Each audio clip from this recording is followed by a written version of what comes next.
First of all, it demonstrates that the Australian government hasn't been intimidated by its confrontation with China and China's sanctions on Australia. You'll remember last year that it was the Chinese embassy in Canberra handed over a list to a journalist of 14 grievances or 14 demands on Australia that it wanted fixed. And number 12 on that list was Australia blaming China for cyber attacks. So we know that that Beijing doesn't like it, wants Australia to stop, and yet the Australian government today has done it again.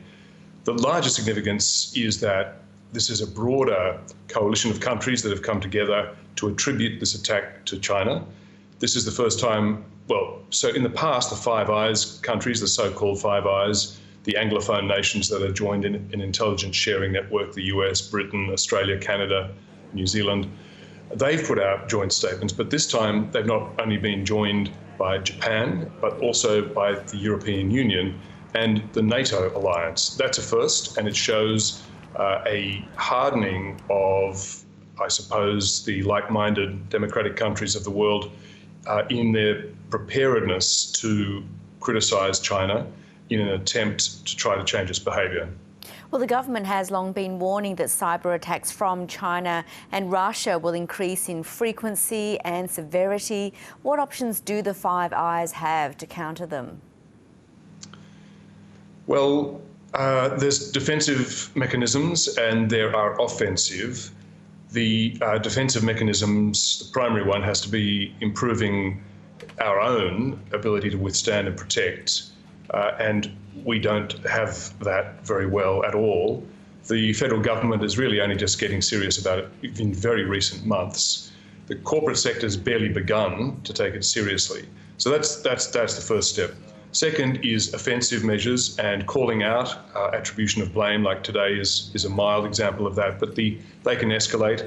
They can escalate potentially to economic sanctions. This group of countries today has accused China of inflicting substantial economic costs, so that potentially lays the groundwork for any attempted economic sanctions. But it goes all the way up to the use of retaliatory cyber techniques against China. And remember also, Yvonne, that sophisticated developed countries have the cyber capacity to do very nasty things. Shutting down each other's infrastructure is one example. Even sending pulses down each other's systems to fry and disable parts of their internet infrastructure. So, we don't know how far this is going to go. We can see that this is a contest that continues to escalate. An American journalist who's written a lot about this over the years, David Sanger, has compared this to the use of cyber war today to the use of aircraft in conventional war. He says we're at about the stage that aircraft were at in World War I. They were used mainly for surveillance, and it took years before they were used for actual kinetic operations. So he says that cyber war is now in that phase. What a comparison. Meanwhile, Telstra has confirmed it's in talks to buy the Pacific's largest telco, Digicel, with the government's blessing. How strategic a move is this? Well, it's all strategy and not much commerce involved in this at all. China's President Xi Jinping has told his party that, quote, control of the internet is life and death for the party, for the Chinese Communist Party. So he's talking there about control of the content of the net, but he's also talking about the control of the infrastructure of the net and communications. It's a battleground for global contest for global power and dominance. So we've seen Australia playing this defensive game in the Pacific before. The Turnbull government announced more than $100 million in taxpayers' funds to build an undersea internet cable, a fibre optic cable link to connect Papua New Guinea and the Solomons to the internet. That's happened, that's now in place, but that was a deliberately planned move to block a rival attempt by China, the Chinese company, to build the same infrastructure. It was deliberately to shut China out of getting control of regional infrastructure.